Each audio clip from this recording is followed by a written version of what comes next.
pangalan. May tapos kami dahil yung kinain na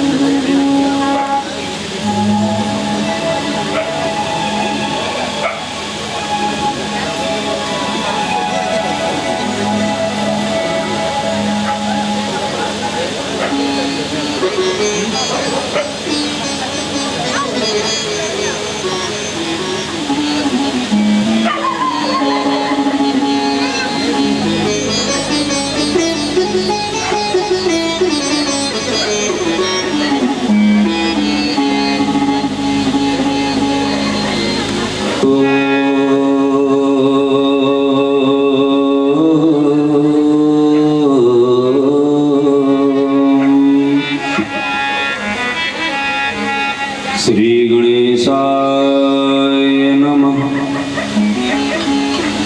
Lakshmi नारायणाभ्यां नमः। उमा महेश्वराभ्यां नमः। श्री गुरुचरण कमले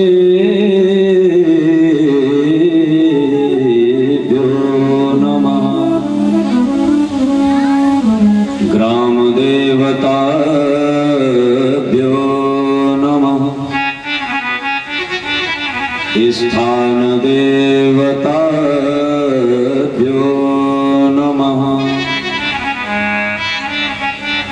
सर्वेभ्यो देवेभ्यो नमः।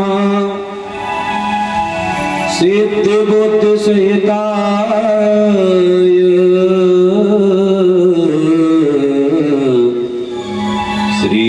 श्रीमन्महान् गणाधिपतये नमः।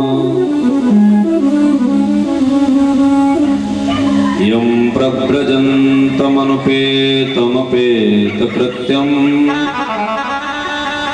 द्वैपायनो विरहकातर्या जुहाव। पुत्रेति तन्मयतया सर्वोऽभिनेदोस्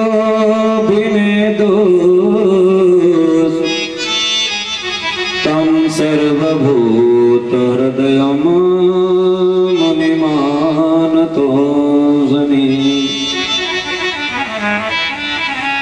नारायणं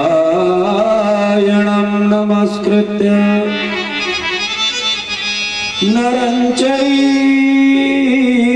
नरोत्तमं देवीं सरस्वतीं व्यासं ततो जयमुदीरयेत्। माता रामो मत्पिता रामचन्द्रः स्वामी रामो मत्सखा रामचन्द्र सर्वस्व मे रामचन्द्रो दयालु। नान्यं जाने नैव जाने न जाने। जय जय जय राधा रमण जय जय नवल किशोर। जय गोपी चित चोर प्रभु। जय जय माखन चोर। आइए हनुमंत पधारिए कथा करूं मति अनुसार। प्रेम सहित गद्दी धरूं विराजिए पवन कुमार। प्रणमो पवन कुमार कलवन पावक ज्ञान घन। व्यास हृदय आगार बसई राम सर चापुधर। कामी स्वामी नारे प्यारे जिमि लोभी प्रिय जिमि दाम तिमि रघुनाथ निरंतर प्रिय लागहु मही राम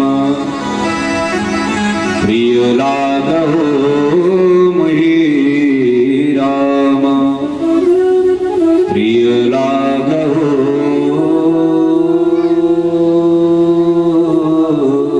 मही राम। बोलिए राजा रामचंद्र भगवान की, श्री हनुमान जी महाराज की, श्री राधा कृष्ण भगवान की, श्री सद्गुरुदेव भगवान की, श्री व्यास नारायण भगवान की, श्री सुखदेव महाराज की, श्री परीक्षित महाराज की, श्री अयोध्या धाम की, श्री मथुरा धाम की, श्री वृंदावन धाम की, श्री हरिद्वार धाम की। जय जय श्री राधे।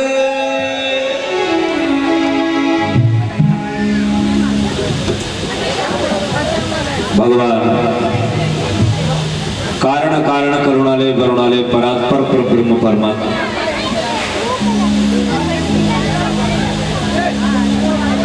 भगवान श्री राधा कृष्ण की युगल छवि को ध्यान में रखते हुए भगवान की वाङ्मयी प्रतिस्वरूपा श्रीमद् भागवत महापुराण को प्रणाम करते हुए आप सभी भक्तों को श्री राम में सब जग जाने का भाव लेकर के सबको प्रणाम एवं हमारी मातृशक्तियों को कोटि कोटि वंदन अभिनंदन। हमारे वाम भाग में विराजमान भगवती सरस्वती के कृपा पात्र जो हमारे वाद्य यंत्रों को प्रस्तुत कर रहे हैं, हमारे जितेंद्र भैया जो आर्गन पे सहयोग कर रहे हैं, हमारे शैलेंद्र भैया जो पैड पे सहयोग कर रहे हैं, और हमारे राम जी भैया और पप्पू भैया नाल पे हमारा सहयोग कर रहे हैं।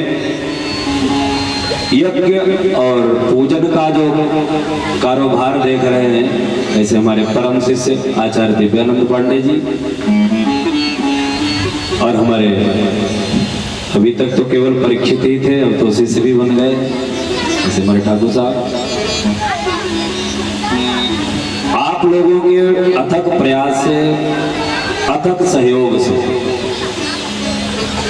भगवान विघ्न विनाशक गणेश भगवान की कृपा से जो हमारे ठाकुर साहब जी के द्वारा दिव्य भव्य श्रीमद् भागवत अनुष्ठान हुआ था, वो आज समय समय पूर्णाहुति की तरफ बढ़ रहा है। भगवान की विशेष कृपा है जो कि इसमें कोई विघ्न नहीं आया। कोई विघ्न नहीं आया। ऐसा कहते हैं भागवत जी की कथा में अगर दो बूंदे पड़ जाएं जल की तो भागवत सिद्ध हो जाती है, मतलब उसकी कोई विकार नहीं रहता है, पूर्ण हो गई ऐसा मानना हम लोगों का है। भैया यहाँ दो बूंदों की बात छोड़ो, यहाँ तो ऐसा पानी बरसा, ऐसे पवन देव प्रसन्न हुए, खूब वायु प्रवाहित हुई और जल भी वृष्टि हुई। लेकिन विशेष बात यह रही कि कथा में कोई व्यवधान नहीं हुआ, कथा में कोई व्यवधान नहीं। आगे पीछे खूब बारिश हुई, सुबह भी हुई, रात में भी हुई, लेकिन कथा के टाइम कोई व्यवधान नहीं हुआ है। इसका कारण एक है क्योंकि हमारे परीक्षित महोदय ने बड़ी श्रद्धा से, बड़ी तन्मयता से, मतलब मुक्त हस्त, कहीं पर हाथ नहीं दबाया कि नहीं पंडित जी ऐसा नहीं, इतना हल्का कर लो, ऐसा कुछ नहीं। जैसा जो पर्चा बना दिया हमारे आचार्य जी ने, वो आकर के सामग्री उपस्थित हुई। हाँ, ऐसा होना चाहिए। भगवान तुम्हारी वस्तु के भूखे थोड़ी ना है, भगवान तो भाव के भूखे हैं। वस्तु के संसार वाले भूखे, इनको खिलाओ, ये तुम्हारी जय जयकार करेंगे। अब देखो लड्डू बन रहे हैं, कल लोग खाएंगे, पेट पे हाथ घुमाएंगे और ठाकुर साहब की जय जयकार होगी। और भगवान को तो उठा करके एक लड्डू दिखा दिया जाएगा, महाराज आप भी पाल, क्या वो खाने आएंगे? बोलो भाई, हमारा भाव है खा लिया, लेकिन अगर वो खाने बैठ जाए भैया तो वो तो केवल भाव देखते हैं। इसलिए हमारे परीक्षित महोदय ने बड़े भाव से कार्यक्रम किया है, इसलिए इनका संपन्न हुआ, सफल हुआ, जिसमें कोई प्रकार का व्यवधान नहीं आया है। इसके लिए हम भगवान को धन्यवाद देते हुए अपनी वाणी को पवित्र करेंगे और तत्परंत हरिकथा में प्रवेश। जय राधा माधव जय कुंज बिहारी, जय राधा माधव जय कुंज बिहारी।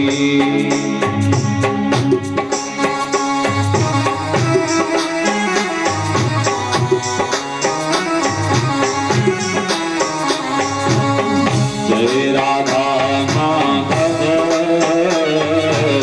जय कुंज बिहारी, जय राधा माधव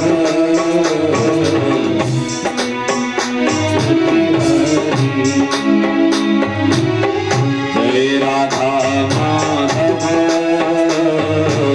जय कुंज बिहारी, जय राधा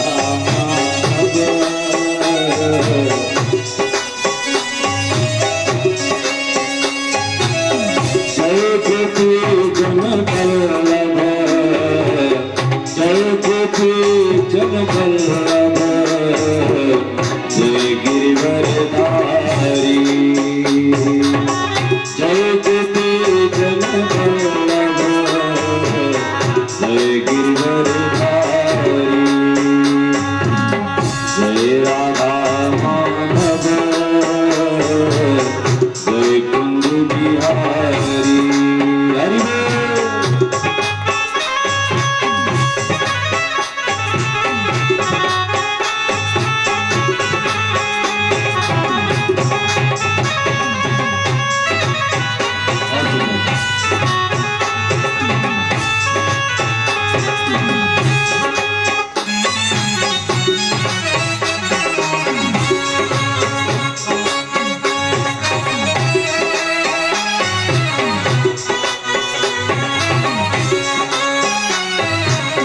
यशोदानंदन प्रभु जन रंजन, यशोदानंदन प्रभु जन रंजन, यशोदानंदन प्रभु जन रंजन, यशोदानंदन प्रभु जन रंजन, यमुना तीर बनचारी, जय राधा माधव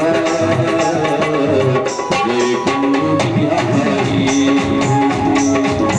जय राधा माधव जय कुंज बिहारी।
बोलिए कृष्णचंद्र भगवान की, भागवत भगवान की। नमः पार्वती पतये, हर हर महादेव। परम मंगलमय भगवत स्वरूप श्रीमद् भागवत महापुराण अंतर्गत आप लोग बड़ी सुंदर कथा को श्रवण कर रहे थे अभी हमारे आचार्य जी के द्वारा। संसार में आकर के भगवान ने भी गुरु किया कि नहीं? अभी आप कथा सुन रहे थे, जिनकी श्वास से वेद उत्पन्न हुए, जिनकी श्वास से वेद उत्पन्न हुए हैं, ऐसे प्रभु संदीपनी महाराज जी के यहाँ शिक्षा ग्रहण करने जा रहे हैं।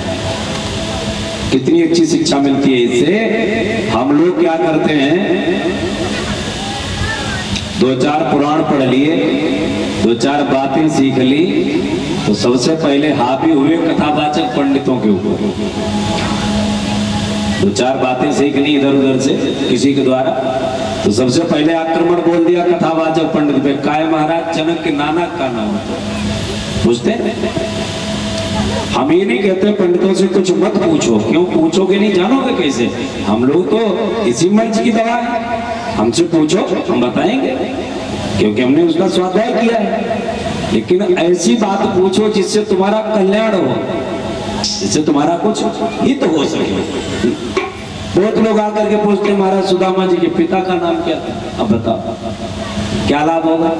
अरे ये क्यों नहीं पूछते शाम को बैठ करके हम भजन करें तो कैसे करें, माला जाप करें तो कैसे करें, दीपक जलाए तो किधर को बत्ती रखें, ये पूछो, इससे तुम्हारा कुछ कल्याण होने वाला है। अच्छा, सुदामा के बाप का नाम हमने बता दिया तो क्या करोगे, रिश्तेदारी करोगे क्या?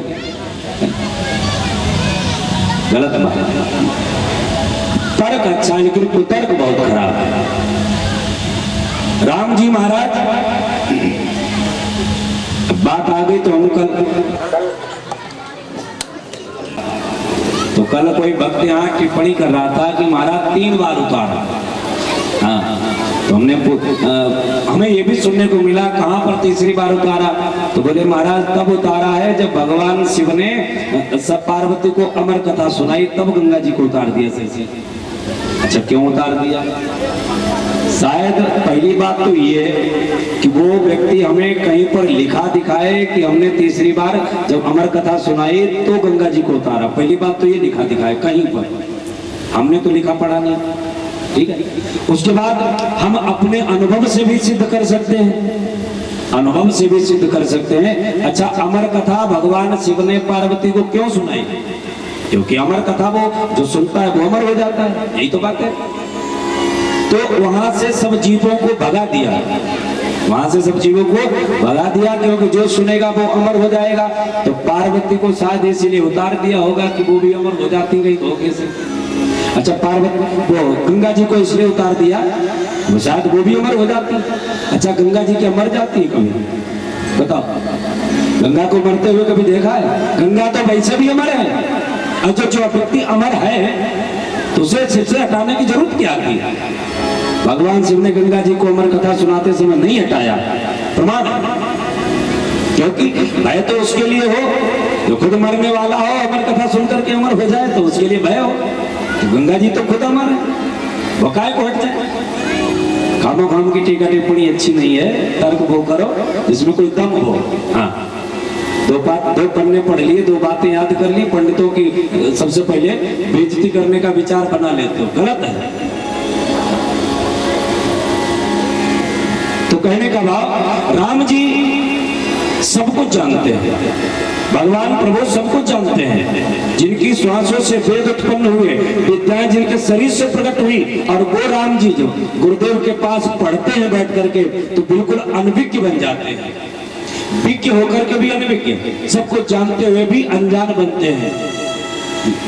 वेद पुराण वशिष्ठ बका नहीं, और सुनहि रामय सब जान। बोलो भाई, राम जी सब सब जानते थे, लेकिन वशिष्ठ जब कथा सुनाते थे बैठ करके तो राम जी महाराज बड़ी तन्मयता से सुनते थे, लगता था ये कुछ जानते ही नहीं है। उसी प्रकार भगवान कन्हैया भी सब कुछ जानते हुए भी गुरुदेव के यहाँ पढ़ने के लिए गए तो महाराज 64 दिन में 64 विद्याओं को स्वीकार किया है। तो गुरुदेव के यहाँ शिक्षा पूर्ण करने के बाद भगवान कन्हैया लौट करके आए मथुरा में। एक दिन की बात, उद्धव जी महाराज पधारे मथुरा में। उद्धव जी की विशेषता है, क्या है? बोले वृष्णी नाम प्रभरो मंत्र कृष्ण से दयिता सखा शिष्यो बृहस्पतिर साक्षात उद्धवो बुद्धि सप्तमा। उद्धव जी महाराज कैसे हैं? बोले शिष्यो बृहस्पतिर साक्षात। बृहस्पति जी महाराज के शिष्य हैं, वृष्णी वंश के मंत्री हैं और कृष्ण के परम शिष्य प्रिय सखा है, मित्र है। शिष्यो बृहस्पति साक्षात उद्धवो बुद्धि सप्तमा, परम विद्वान है, बड़े बुद्धिमान है उद्धव जी महाराज। एक दिन की बात, मथुरा में पधारे तो मैया देवकी से पूछा, मैया कन्हैया कहाँ है? मैया ने कहा जाओ देखो जाकर के, कहीं तारिका पे रो रहा होगा पड़ा पड़ा। जब से आया है पढ़ करके गुरुकुल से, तब से हमसे तो बात ही नहीं कर रहा है। भोजन लेके जाती हूँ, लाला भोजन कर लो तो मुंह घुमा लेता है। दूध लेके जाती हूँ, बेटा दूध पी लो तो रोने लगता है। पानी लेके जाती हूँ, लाला पानी ही पी लो, उठ करके चल देता है। पता नहीं यशोदा ने कैसे रखा है, कैसे पाल पोस के भेजा है। हमारे हाथ से तो आज तक इसने पानी तक नहीं पिया। जाओ तुम्हें समझा जा करके। अब उद्धव जी महाराज पहुंचे अट्टारिका पर, क्या देखा? भगवान कन्हैया पलंग पर नीचे को मुंह किए हुए लेटे, आंसू से तकिए को भिगो रहे हैं। भगवान कन्हैया को प्रणाम किया उद्धव जी ने। उद्धव जी का प्रणाम स्वीकार हो, भगवान उठ करके बैठे तो क्या देखा? आंखें मोटी मोटी हो गई रोते रोते, मुखमंडल से भीगा हुआ अश्रुओं से। उद्धव ने कहा, प्रभु संसार के लोगों को रोते हुए मैंने बहुत देखा है, लेकिन आज एक ब्रह्म को मैं पहली बार रोते हुए देख रहा हूं। ये शोभा नहीं देता आपको? अरे आप ब्रह्म हैं, साक्षात नारायण हैं, और आपको रोते हुए देख करके हमारी तो बुद्धि चकरा रही है। क्यों रो रहे हो? अरे इतना लगाओ कि संसार वालों से। महाराज आपको नहीं रोना चाहिए।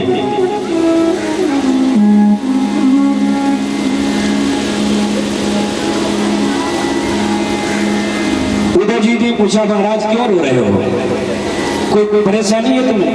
मैया कहती है भोजन लेकर के आती है, भोजन नहीं करते हो। दूध लेके आती हूँ, बात नहीं करते हो। पानी लेके आती हूँ, उठ के चल देते हो, ऐसा क्यों है? उद्धव जी कन्हैया ने रोते रोते दो शब्द कह पाए। उद्धव क्या बताएं?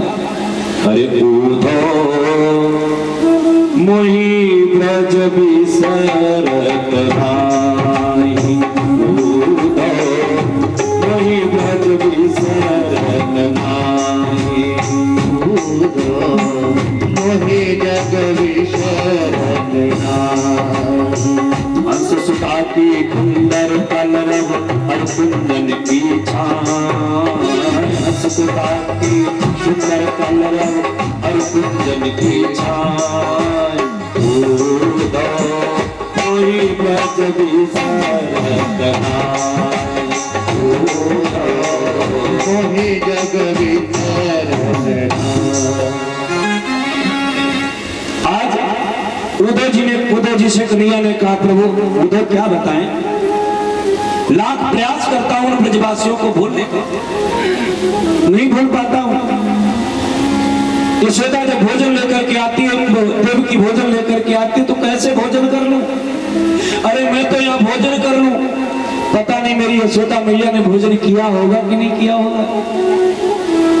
जिसने चलते चलते मेरे हाथ पर चुम्बन करके कहा था कि कन्हैया जब तक तुम लौट के नहीं आओगे तब तक मैं देरी के अंदर प्रवेश नहीं करूंगी। पानी पानी कैसे पी लूं, क्योंकि उसके शरीर में आंसू आंसू रह नहीं होंगे, क्योंकि आंसू ने साथ छोड़ दिया होगा। कैसे पानी पी लूं, दूध कैसे पी लूं, दूध भी मुंह में नहीं चलता है। क्यों? मेरे वियोग में गौ बछड़ों ने भी दूध पीना बंद कर दिया होगा निश्चित। गाय ने घास खानी बंद कर दी होगी निश्चित। ब्रजबालाओं ने दूध मंथन का मंथन करना बंद कर दिया होगा, क्योंकि जिन ब्रजवासियों का सर्वस्व मैं ही था और मैं चला आया। मैंने उन्हें आश्वासन दिया था कि कल एक देखो, इसलिए उठो, एक काम करो,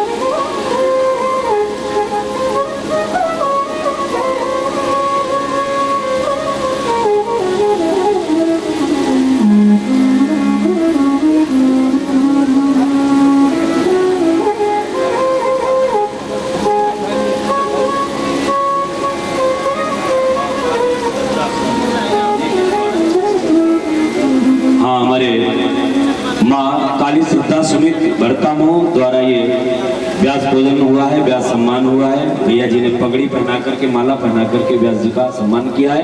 जोरदार तालियां भैया जी के लिए बजा दीजिए।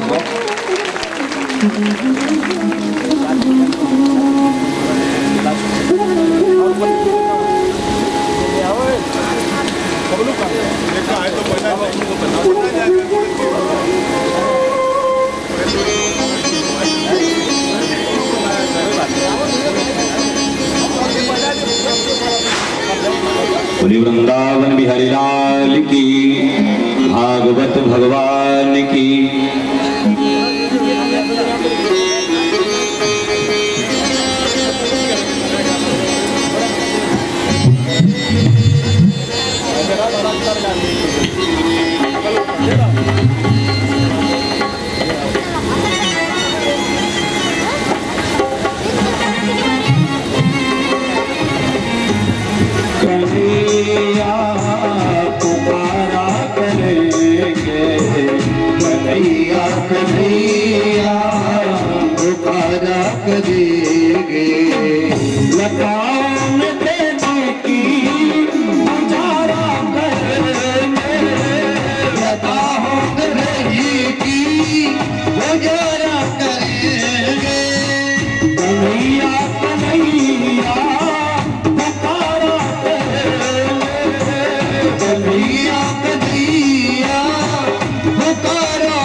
बिहारी लाल की, भागवत भगवान की।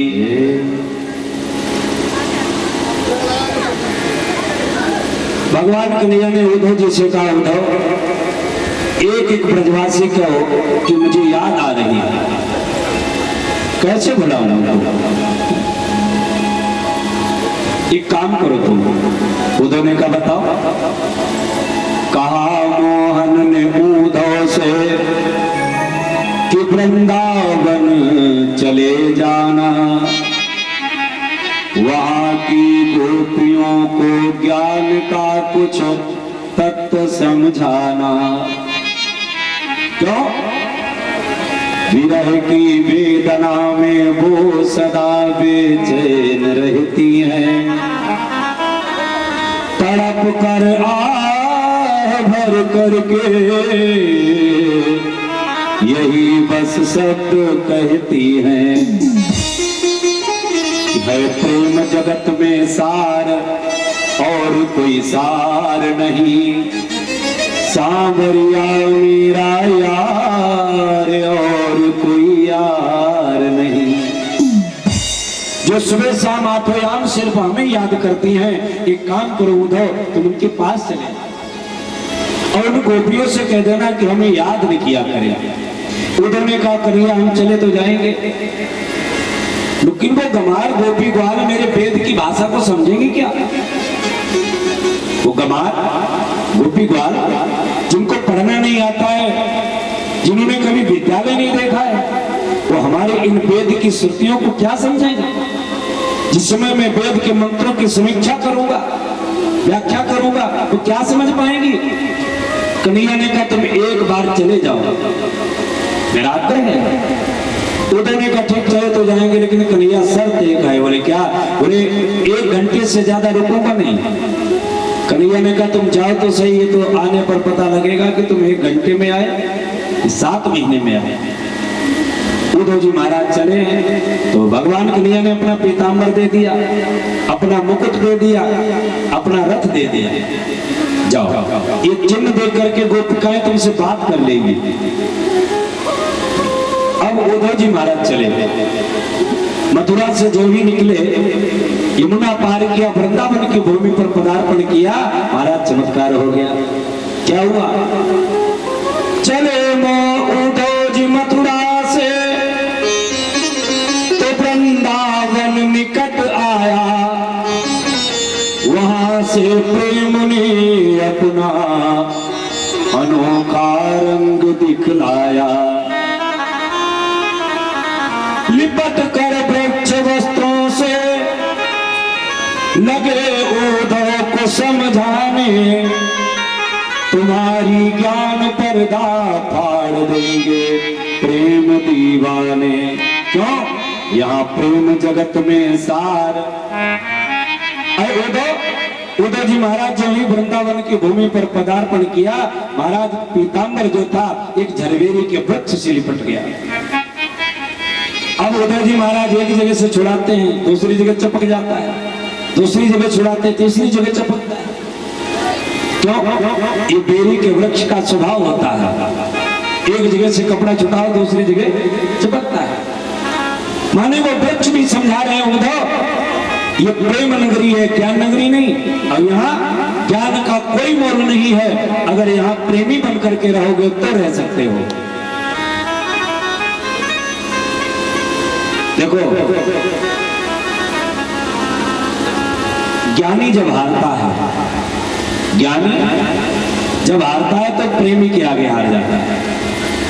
वैसे ज्ञान जो है, हाँ, ज्ञानी हारता नहीं है, लेकिन जब ज्ञानी हारता है तो कहां? बोले प्रेमी के आगे। इसीलिए प्रेम बड़ा बताया गया है। छोटा बच्चा आपका हो और आपने भले पीएचडी कर रखी हो, भले एलएलबी कर रखी हो, शब्दकोश आपका बहुत मजबूत हो, लेकिन अगर छोटा 5 साल का बच्चा रो करके कहने लग जाए पिताजी ये नीम नहीं आम है, बोलो आप कहोगे कि नहीं? बिल्कुल कहोगे, क्योंकि बच्चे की जिद है। बच्चे के प्रेम में आपको कोयल को भी कौवा कहना पड़ेगा। तो महाराज जब ज्ञानी हारता है तो प्रेमी के आगे। उद्धव जी महाराज ज्ञान लेकर के चले हैं, अब इनको हारना पड़ेगा क्योंकि प्रेमी की नगरी में जा रहे हैं। जैसे तैसे वृक्षों से वस्त्र को छुड़ाया, चल दिए। उधर सारे ब्रजवासी आकर के उस रास्ते पर बैठ जाते हैं जिस रास्ते से भगवान कन्हैया मथुरा को गए। गोपिकाएं पनघट पर जाती है, बैठ जाती हैं, कन्हैया के बारे में चर्चा करने लगती है। शाम तक यही चर्चा होती है, शाम को फिर लौट करके घर आ जाती है और आपस में विचार करती हैं क्या कि जाने कब आएगा मुझे अपना बनाएगा, जाने कब आएगा मुझे अपना बनाएगा, और मेरे आंसू पहुंच पर मुझे गले लगाएगा, मेरे आंसू पहुंच पर मुझे गले लगाएगा, मेरे आंसू पोंछ कर मुझे गले लगाएगा। कब आएगा मेरा सावरिया, कब आएगा मेरा सावरिया, कब आएगा मेरा सावरिया, कब आएगा मेरा सावरिया।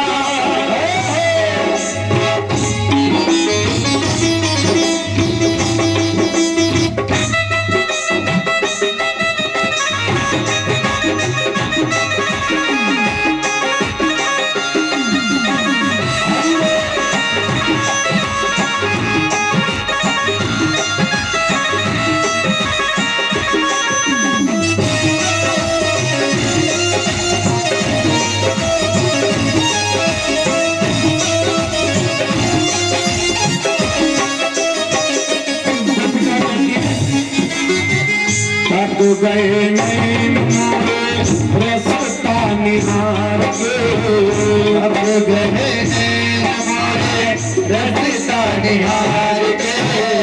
जो मैं ऐसा जानती प्रीत करे दुख, जो मैं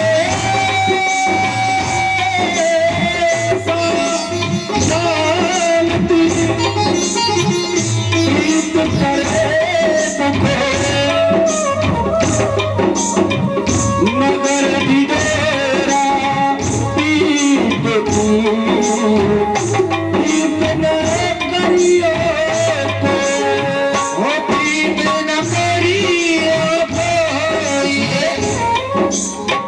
थक गए नैन रास्ता निहार के, थक गए नैन मोरे रास्ता निहार के। मोटी मोटी अखियों में सपने बाहर के, मोटी मोटी अखियों में सपने बाहर के। जाने कब आएगा मुझे अपना बनाएगा, जाने कब आएगा मुझे अपना बनाएगा। मेरे आंसू पोंछ कर मुझे गले लगाएगा, मेरे आंसू पोंछ कर मुझे गले लगाएगा, मेरे आंसू पोंछ कर मुझे गले लगाएगा। कब आओगे मेरे सावरिया, कब आओगे मेरे सावरिया, कब आओगे मेरे सावरिया, कब आओगे मेरे सावरिया।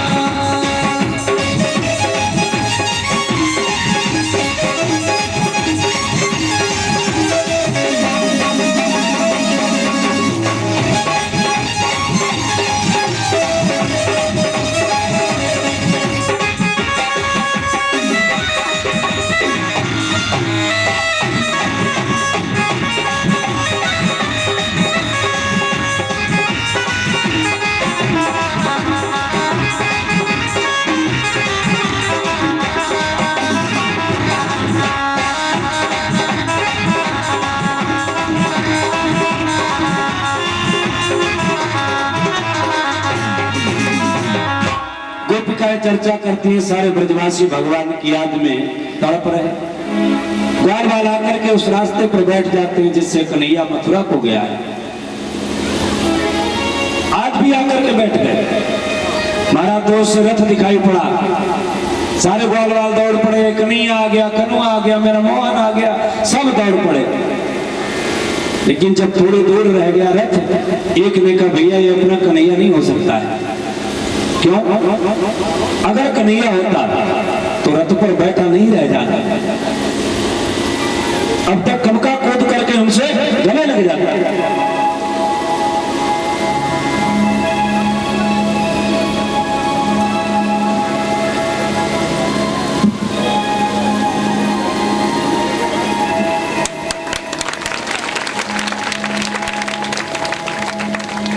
बोलिए वृंदावन बिहारी लाल की, भागवत भगवान की। तो ग्वाल ने कहा भैया अपना कन्हैया नहीं हो सकता है, अगर कन्हैया होता तो कब का रथ से कूद गया होता। इतनी देर थोड़ी बैठा रहता। एक ने कहा बाकी ठीक कहते हो। रथ के पास में जब जाकर के देखा तो कन्हैया नहीं, कोई 4 पुरुष बैठा हुआ है कन्हैया जैसी आंखें देखा। सब लौट पड़े, आज भी नहीं आया। इतना ढीठ हो गया, उसने हमारी याद तक भुला दी होगी। अरे हमें अब कौन याद करता है? अब तो राजभोग में पड़ा होगा, राजमहल में पड़ा होगा, अब हमें याद नहीं करेगा। सब रो करके लौट पड़े। एक ग्वालवाल जो था वो कन्हैया का बहुत मुंह लगा हुआ था। उठ करके वो तो झाड़ी में छुप करके बैठ गया। मैं कन्हैया से नाराज हूं, मैं तो कन्हैया से तब तक बात नहीं करूंगा जब तक कन्हैया आकर के खुद मेरे पैरों पर अपना सिर नहीं रखेगा, कान पकड़ करके माफी नहीं मांगेगा, तब तक मैं कन्हैया से बात नहीं करूंगा। रो रहा है बैठा बैठा। सब लौट पड़े। उद्धव जी ने कहा भैया हम यशोदा मैया से मिलना चाहते हैं। ग्वाल वालों ने कहा यशोदा मैया के घर का रास्ता पूछने की जरूरत नहीं है। ये नाला देख रहे हो, ये नाला किसी नहर का नहीं है, किसी नदी का नहीं है। ये यशोदा और नंद के आंसुओं से नाला बह रहा है। इस नाले के किनारे किनारे चले जाओ, महाराज यशोदा नंद बैठे मिल जाएंगे। उस नाले के किनारे किनारे जाकर के उद्धव जी ने क्या देखा, मैया के महल के सामने पहुंचे तो एक तरफ दरवाजे पर यशोदा बैठी और एक तरफ नंद बैठे हैं और रो रहे हैं दोनों, और एक मंत्र का जाप कर रहे हैं। आज नहीं आया, कल आएगा। आज नहीं आया, कल आएगा। यशोदा ऐसा कहते कहते रोने लगती है।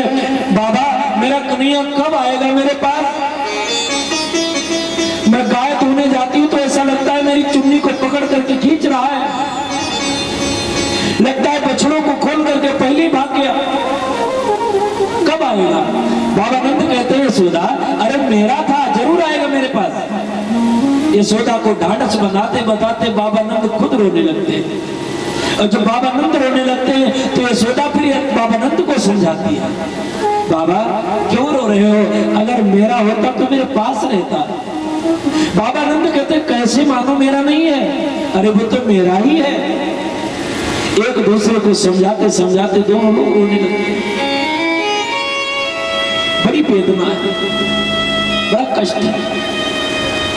हम लोग कोई पशु भी पाले, छूट करके चला जाए तो कितना दर्द होता है। और फिर साधारण बालक को उसकी बात छोड़ो, साधारण बालक भी अगर घर से चला जाए तो माँ बाप भोजन नहीं करते हैं, चाहे पागल हो, मक्कार हो, कैसा भी हो।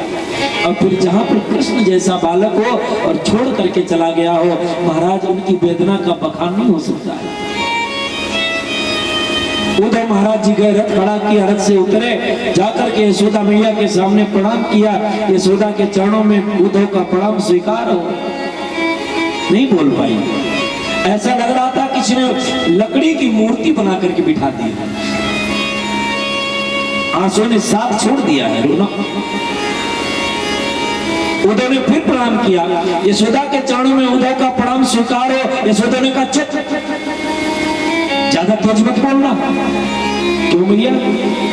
यशोदा ने कहा बड़ी मुश्किल से मैंने अभी लोरी गागा करके कन्हैया को पालने में सुलाया है, बड़ी मुश्किल से सोया, बड़ा जिद्दी है। अरे कह रहा था मुझे इतने टाइम गरम माखन दो, अब बताओ ताजा माखन कहां से लाऊं? जिद कर गया, जमीन पे लौट गया। मैंने बड़ी मुश्किल से लोरी गा करके थपका करके अभी सुलाया है। अगर तू ज्यादा जोर बोलेगा ना तो कच्ची नींद जाग जाएगा, और जाग जाएगा तो रोने लगेगा, सिर में दर्द होने लगेगा। उद्धव ने कहा भैया, विचार करने लगे, महीने हो गए कन्हैया को गए हुए और यशोदा कहती मैंने अभी पालने में बिठाया सुलाया। भैया क्या तुम दर्शन करा सकते हो कन्हैया का पालने में? हाँ क्यों नहीं, चलो अभी अभी तो सुलाया। उठ करके भाग खड़ी हुई और जो भाग करके गई पालने के पास में धड़ाम से गिर गई, रोने लग गई। उद्धव कहीं भी पागल हो गई। महीने बीत गए कन्हैया को गए हुए मेरे घर से, और आज भी जब मैं देहरी के अंदर घुसती हूँ तो मुझे लगता है कि मेरा कन्हैया खंबे की ओट से निकल रहा है। मुझे ये लगता है कि कन्हैया आप भी मेरी मटकी को पकड़ करके हिला रहा है, माँ मुझे माखन लाओ। उद्धव एक बात बताओ, डुबकी मेरे कन्हैया को ठीक से रख पाती है कि नहीं। उससे कह देना मेरे कन्हैया को ताजा माखन खाने की आदत है, बासा नहीं खाता है, बड़ा चपल है, बड़ा नटखट है। अरे यहाँ तक एक बार मैं हमसे कहा मैया मुझे भूख लगी है माखन रोटी लाओ, तो मैंने माखन रोटी दे दी, वो उछल उछल करके आंगन में खाने लगा। उधर कौवा आया और कौवे ने माखन रोटी छीन ली, उड़ गया। अब तो मेरा कन्हैया जो था वो जमीन पर लौट गया, मैया मैं तो कौवे से कुश्ती लड़ूंगा और रोटी ला करके वही खाऊंगा। धूरी भरे अति सोहत श्याम जू, तलसी बनी सिर सुंदर चोटी, खेलत खात फिरे अंगना, पग पैजनी बाजत पीरी कछोटी, बाछत को रस खान बिलोकत,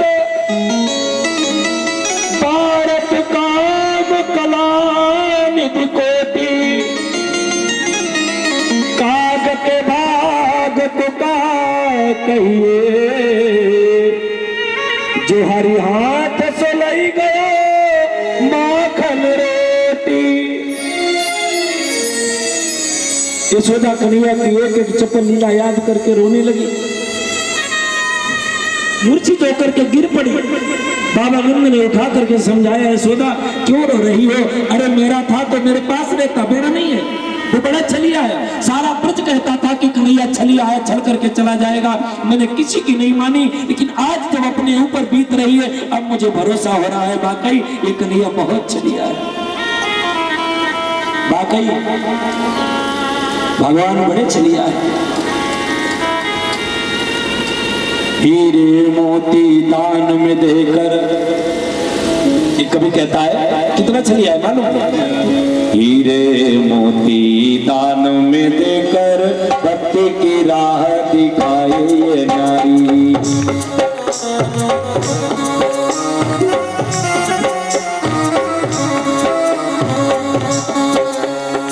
हीरे मोती दान में देकर भक्ति की राह दिखाए ये नारी, सब कुछ देखे परीक्षा लेते कि कौन सी राह चले संसारी, सब कुछ देखे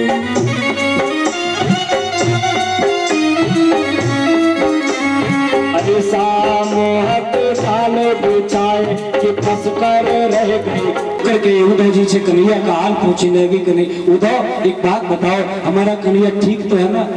हाँ भैया बिल्कुल ठीक है। भोजन वोजन करता है कि नहीं?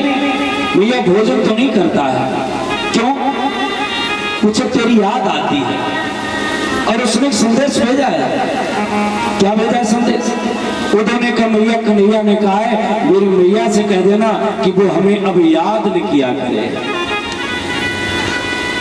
अब तो यशोदा के दुख का पारावार नहीं रहा। वारे उद्धव, वारे कन्हैया, साक्षात तो हमसे चला गया, तेरी याद का ही तो सहारा था मुझे। क्या भी यशोदा को इतना अधिकार नहीं जो तुझे याद कर सके?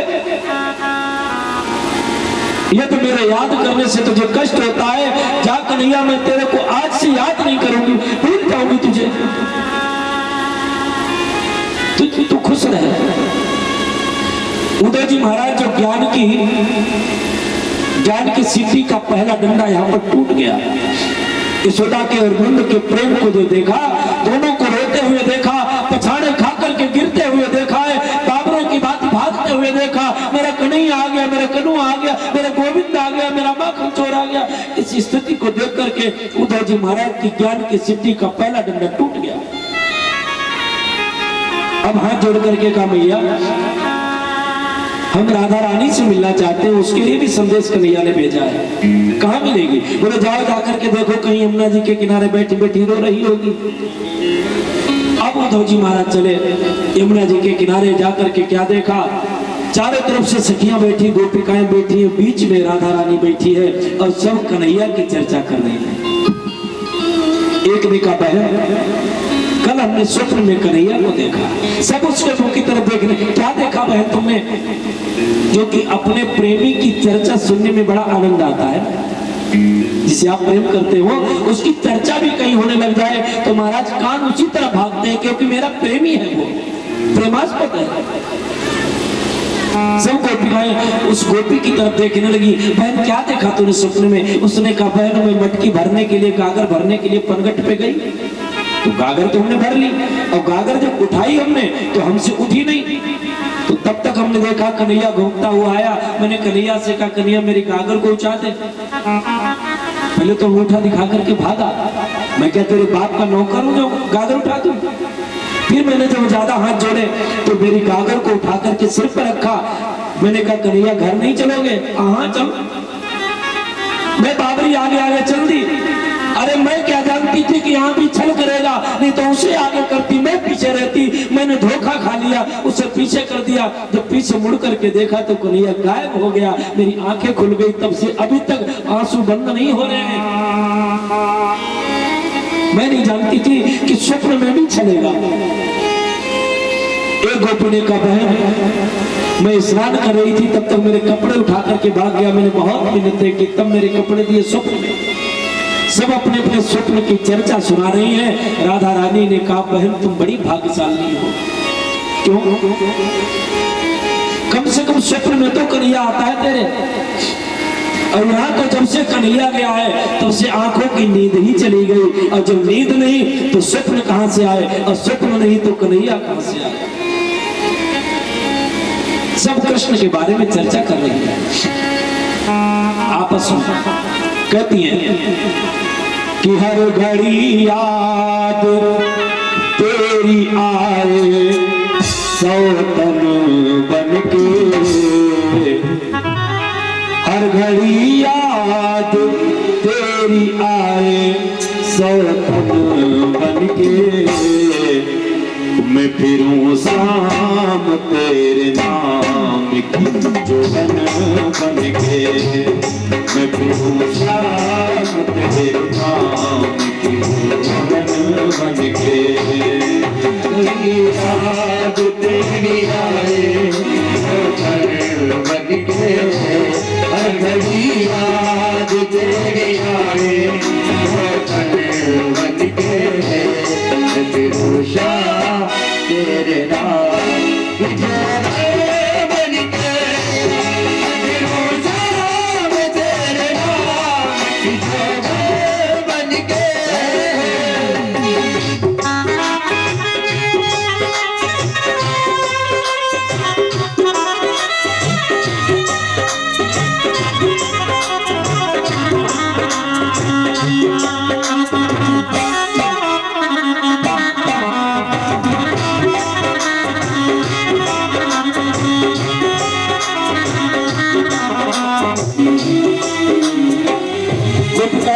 कन्हैया एक जमाना था बुलाने से चला आता था, एक जमाना था बुलाने से चला आता था। मुझको धड़कन में मेरा चेहरा नजर आता था, मुझको धड़कन में मेरा चेहरा नजर आता था। टूट गई मैं तो तेरे चेहरे का दर्पण बनके, टूट गई मैं तो तेरे चेहरे का दर्पण बनके, मैं फिरूं शाम तेरे नाम की जोगन बनके, मैं फिरूं शाम तेरे नाम की जोगन बनके।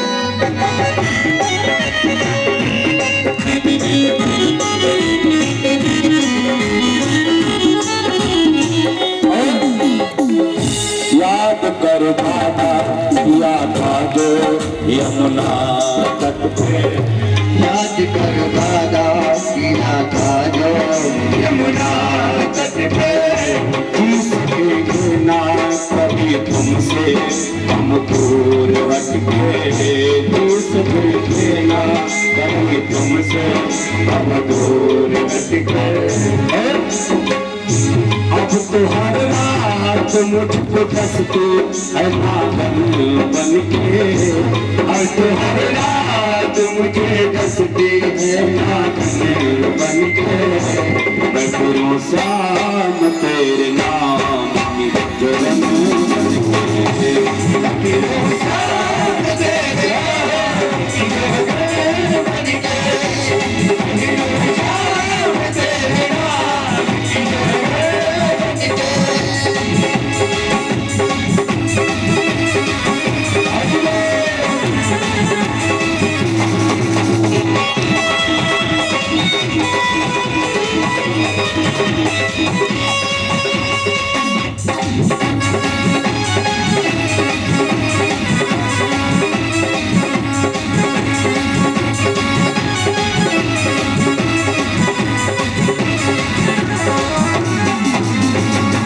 बोले राधा कृष्ण भगवान की। गोपिकाएं से भगवान के बारे में चर्चा कर रही हैं। उद्धव जी को देखा, दौड़ी दौड़ी आई। उद्धव जी ने कहा, उद्धव जी से पूछा, महाराज मथुरा से आए हो? हाँ, मथुरा से आया। वेशभूषा लग रहा है आपका देख करके। कन्हैया के पास से आए हो? हाँ, मैं कन्हैया के। अच्छा, तो कन्हैया ने संदेश कुछ भेजा है? उद्धव जी ने कहा, एक संदेश भेजा है। क्या? चिट्ठी निकाल करके पकड़ाए। उद्धव है बौरे पातीले दौरे, पाती लेकर मतलब पत्ती लेकर के आए। तो चिट्ठी निकाल करके पकड़ाई। गोपिकाओं, ये चिट्ठी भेजी है तुम्हारे लिए। तो गोपिकाओं ने क्या किया, उस चिट्ठी के छोटे छोटे टुकड़े बना लिए, सब फाड़ फाड़ करके एक एक टुकड़ा पकड़े घूम रही हैं। उद्धव, इस चिट्ठी में मेरा नाम कहां पे लिखा है ये बताओ, क्योंकि पढ़ी लिखी तो है नहीं। एक एक टुकड़ा पकड़े घूम रही हैं कि मेरा नाम कहां पे लिखा है। उद्धव जी का बहुत मूड खराब हो गया। अरे राम राम, ये गमार गोपी और इनके पास भेज दिया, कहीं तुम्हारा कोई नाम नहीं। और हाँ गोपिकाओं, एक बात याद रखो, कन्हैया ने तुम्हारे लिए संदेश भेजा है कि वो हमें याद न किया करें, वो हमें भूल जाए, याद न करें। गोपिकाओं ने कहा, उद्धव सुनो, याद उसे किया जाता है जो कहीं दिल से बाहर निकल कर जाए, तो याद करने पर आता है। और यहाँ तो कन्हैया जब से गया है तब से ऐसा दिल के अंदर चिपक गया है कि निकल ही नहीं रहा है, याद करने की फुर्सत कहाँ है। उद्धव जी ने कहा, गोपिकाओं एक काम करो। बोले हाँ। बोले कन्हैया निराकार है, कन्हैया जो है निराकार है, इसलिए तुम निराकार की पूजा करो, साकार नहीं है। यहाँ पर उद्धव जी महाराज ने निराकार ब्रह्म का निरूपण किया है, व्याख्या की है। गोपिकाएं कहती हैं कि कन्हैया साकार है और उद्धव जी कहते हैं कन्हैया निराकार है। देखो, वास्तविकता यह है कि जो निराकार है वही साकार है, जो निर्गुण निराकार है वही साकार है। निराकार का मतलब बोले जिसका कोई आकार न हो, जिसका कोई आकार न हो। निर्गुण का मतलब जिसमें कोई प्राकृतिक गुण न हो। निर्गुण का मतलब जिसमें कोई प्राकृतिक गुण न हो। प्राकृतिक गुण मतलब हम कितना भी चाहें, लेकिन प्रकृति का नियम है, समय आने पर हमारे बाल जरूर सफेद हो जाएंगे। होंगे कि नहीं बोलोगे? ये प्रकृति का नियम, प्राकृतिक गुण है। हम कितना भी चाहें, लेकिन समय आने पर हमारे दांत जरूर हमारा साथ छोड़ देंगे। कितना भी प्रयास करो, कितना भी प्रयास करो, आंख आपका साथ निश्चित छोड़ देगी, आई साइड वीक हो जाएगी समय आने पर। ये प्राकृतिक गुण होते हैं। बाल पक जाएंगे, शरीर दुर्बल हो जाएगा। लेकिन एक बात बताओ, इतने कैलेंडर आपने देखे होंगे, भगवान की मूर्ति प्रतिमा चित्र देखे होंगे, किसी कैलेंडर में भगवान के बाल सफेद देखे? बोलो भाई, कभी देखा हो? बताओ, भगवान को कभी चश्मा लगाए देखा है? नहीं देखा होगा। क्यों? भगवान के एक दो दांत टूटे हुए देखे कभी? नहीं देखे होंगे। भगवान के ऊपर ये प्रकृति का कोई मतलब प्रतिबंध नहीं है। भगवान प्रकृति से परे हैं। नहीं बोलो भाई फौजी साहब? परमात्मा प्रकृति से परे है, प्रकृति परमात्मा के बंधन में है, परमात्मा प्रकृति के बंधन में नहीं है, प्रकृति के बंधन में हम हैं, इसलिए हमारे ऊपर प्राकृतिक गुणों का प्रभाव पड़ता है और परमात्मा के ऊपर प्राकृतिक गुणों का कोई प्रभाव नहीं है। इसलिए उद्धव जी महाराज निराकार ब्रह्म का निरूपण करते हैं और वही निराकार साकार बनता है। जैसे बिजली के तारों में बिजली है, लेकिन हम जानेंगे कैसे वो बिजली जो है वो निराकार है, बिजली निराकार है।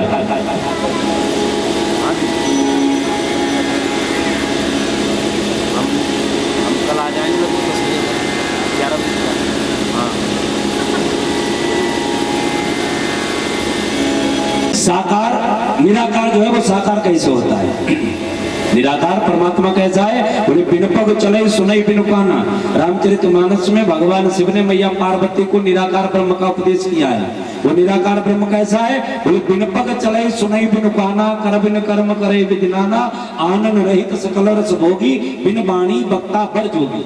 ये निराकार ब्रह्म की परिभाषा है।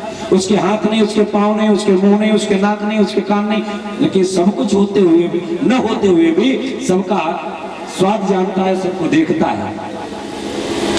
तो परमात्मा निराकार से साकार कैसे बनता है? जैसे बिजली के तारों में बिजली है, निराकार है, हम उसे देख नहीं पाते हैं। और वही बिजली अगर हमने बर्फ लगा दिया, बर्फ लगा करके स्विच ऑन किया तो वही साकार रूप में हमें प्रकाश प्रदान करने लगी। जैसे बिजली का कोई रूप नहीं, कोई रंग नहीं, कोई अब कोई कहे बिजली ठंडी है, कुछ लोग कहते हैं बिजली ठंडी है। तो अगर बिजली ठंडी है तो भैया हीटर पे पानी कैसे खौल जाता है? बोलो भाई। और कोई कहते हैं कि बिजली गर्म है, अगर बिजली गर्म है तो भैया फ्रिज में पानी ठंडा कैसे होता है? जैसा आपका प्रयोग, जैसी आपकी आवश्यकता, वैसा बिजली का प्रयोग। अगर आपको इच्छा चली कि हमें हवा खानी है तो पंखे का स्विच लगा दिया, हवा देने लगी बिजली। आपको पानी ठंडा करना है तो फ्रिज का प्लग लगा दिया, भोजन बनाना है इंडक्शन का प्लग लगा दिया, है ना? तो जैसा आप प्रयोग करना चाहो बिजली वही उसी रूप में आपके सामने प्रस्तुत हो जाती। उसी प्रकार परमात्मा भक्त की इच्छा के अनुसार आविष्कार करता है। भक्त ने कहा प्रभु कंस मुझे बहुत सता रहा है तो भगवान कृष्ण बन के आ गए। महाराज रावण बहुत सता रहा है तो महाराज राम बन के आ गए। महाराज पृथ्वी का उद्धार करना है तो बारह बन के आ गए। महाराज क्षत्रियों का पुत्र बढ़ रहा है तो परशुराम बन के आ गए। दुष्टों का पुत्र बढ़ रहा है, क्षत्रिय मतलब हाँ जो दुष्ट। यहाँ पर भी लोग संदेह करते हैं। परशुराम जी महाराज ने 21 बार पृथ्वी को विलीन किया क्षत्रियों से, है ना? भगवान परशुराम ने खुद कहा भुजबल भूमि भूप बिनु कीनी, विपुल बार मही देवन दीनी, साहस भाव मुझ छेद निहारा परस विलोक महीप कुमारा। तो यहाँ पर केवल क्षत्रियों का वर्णन नहीं है, यहाँ पर उन दुष्ट राजाओं का वर्णन है जो अभद्रता से प्रजा को कष्ट दे रहे थे, प्रजा का पुत्रवत पालन नहीं करते थे, धर्म के विपरीत चलते थे, उद्दंड हो गए थे। उनको दंड देने के लिए परमात्मा आया था परशुराम बन के। ऐसा नहीं कि सब क्षत्रिय मार डाले। अगर सब क्षत्रिय मार डाले तो बाकी के कहां से आए? बोलो भाई, सबको नहीं मारा, जो उद्दंड थे उनको दंड दिया है। तो जैसी भक्त की आवश्यकता वैसा भगवान का आविष्कार।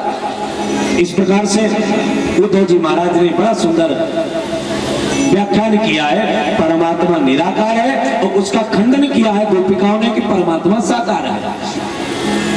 उद्धव जी कहते हैं अपना मन भगवान के निराकार चरणों में लगाओ। गोपिकाएं कहती हैं उद्धव ये मन, उद्धव मन न भय 10-20, उद्धव मन न भय 10-20, एक हतोसो गयो श्याम संग, अब को अपराध है ईस, उद्धव मन न भय 10-20। एक मन था वो तो गोविंद ले गया, कृष्ण ले गया। अब दूसरा मन कहां से लाएं जो हम कृष्ण के चरणों में लगाएं। इसलिए वो गोपिकाएं कहती है महाराज ये तो प्रेम की बातें हैं उद्धव, ये तो प्रेम की बातें हैं उद्धव, पर बंदगी तेरे बस की नहीं है, ये तो प्रेम की बातें हैं उद्धव, बंदगी तेरे बस की नहीं है, ये तो प्रेम की बात है झूठा।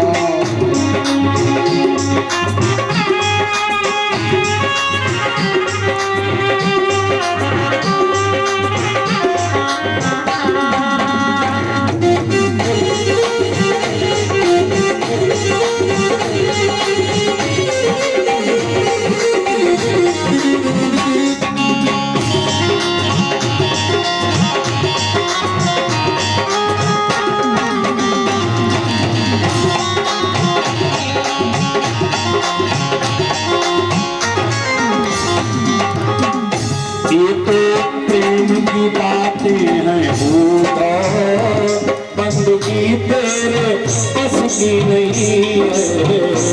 ये तो प्रेम की बातें हैं भूता, बंदगी तेरे बस की नहीं है। यहाँ सर दे के होते हैं सौदे, यहाँ सिर दे के होते हैं सौदे।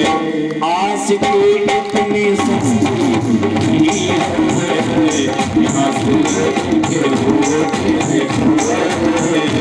आशिकी इतनी सस्ती नहीं है, की बात है।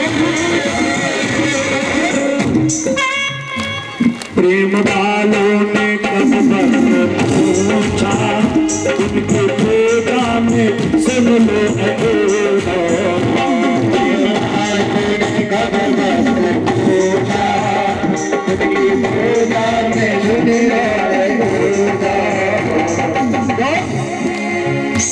यहाँ दम दम पे होती है पूजा, यहाँ दम दम पे होती है पूजा।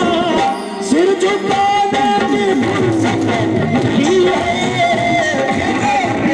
की बारी है खुदा, बंदगी नहीं है, की बारी है खुदा। जो असल में है मस्ती में डूबे, उन्हें परवाह है क्या जिंदगी।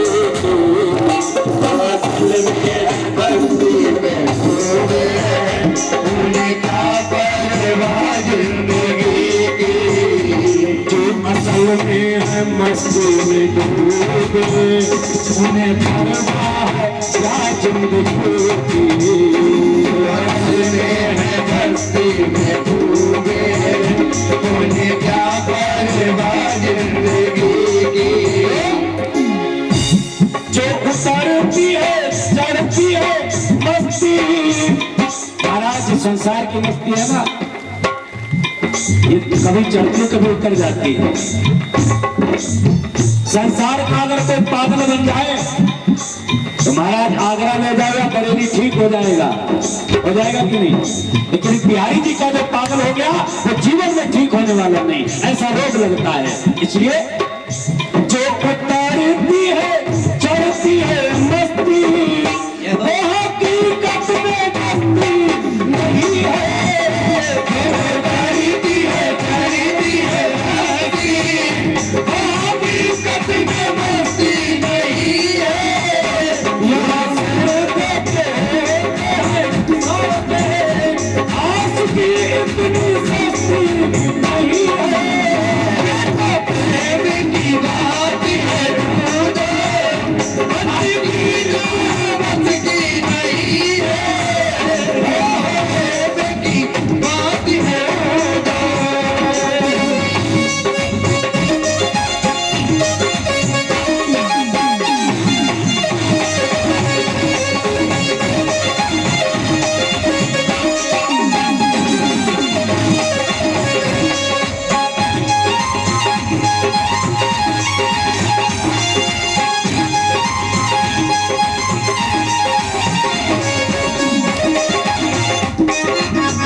उद्धव जी महाराज निराकार ब्रह्म का निरूपण कर रहे हैं। गोपिकाएं साकार ब्रह्म को बता रही है कि उद्धव कन्हैया साकार है। यदि साकार नहीं था तो हमारी मटकी किसने फोड़ी, हमारे चीर किसने चुराए, हमारा माखन किसने खाया। इसलिए उद्धव जी महाराज जो ज्ञान की कमरिया उड़ करके गए थे, गोपिकाओं ने उस ज्ञान की कमरिया पर इतने प्रेम के डंडे मारे कि महाराज कमरिया जो थी वो गुदड़िया बन के तैयार हो गई। तो आज भी जहां पर गोपी और उद्धव जी का संवाद हुआ उस स्थान का नाम ही पड़ गया ज्ञान गुदड़ी। अब भी वृंदावन में एक स्थान है ज्ञान गुदड़ी, वहां पर ही उद्धव गोपिकाओं का संवाद हुआ था। यहाँ पर उद्धव जी महाराज ने अंत में गोपिकाओं को प्रणाम नहीं किया। उद्धव सुधोई चलो और सुन गोपिन के बोल, ज्ञान बजाए दुंदुबी और प्रेम बजायो ढोल। उद्धव जी महाराज ने जो दुंदुबी ज्ञान की बजाई वो प्रेम के ढोल के आगे बड़ी हल्की पड़ गई। उद्धव जी महाराज ने गोपिकाओं को प्रणाम नहीं किया। किसको प्रणाम किया? बोले वंदे नंद भज श्री नाम पादरेणु हवीष्ण सहा। उद्धव जी महाराज ने प्रणाम किसको किया है? बोले वंदे नंद भज श्री नाम पादरेणु। पाद माने चरण, चरणों की रज को प्रणाम किया है। गोपिकाओं में तो तुम्हारे चरणों में भी पढ़ने के लायक नहीं हूं, इसलिए महाराज चरणों की रज को झुक करके प्रणाम किया। और एक दिन नहीं 7 महीने तक उन्हीं वृंदावन की गलियों में पागलों की भांति उद्धव महाराज घूमते रहे, भटकते रहे। 7 महीने के बाद होश आया कि मुझे कन्हैया को सूचना भी दे दी थी। 7 महीने के बाद अब गोपिकाओं के चरणों की रज को प्रणाम करके उद्धव जी महाराज ने कहा गोपिकाओं अब हम चलना चाहते हैं। अब कन्हैया को जाकर के बताएं तुम्हारी ये दशा। गोपिकाओं ने कहा अगर जा रहे हो तो एक काम करना, क्या? एक कृपा हमारे ऊपर कर दो, क्योंकि जिस दिन से कन्हैया गया है उस दिन से आज तक दोबारा दर्शन नहीं हुआ है। एक बार उद्धव मिला दो श्याम से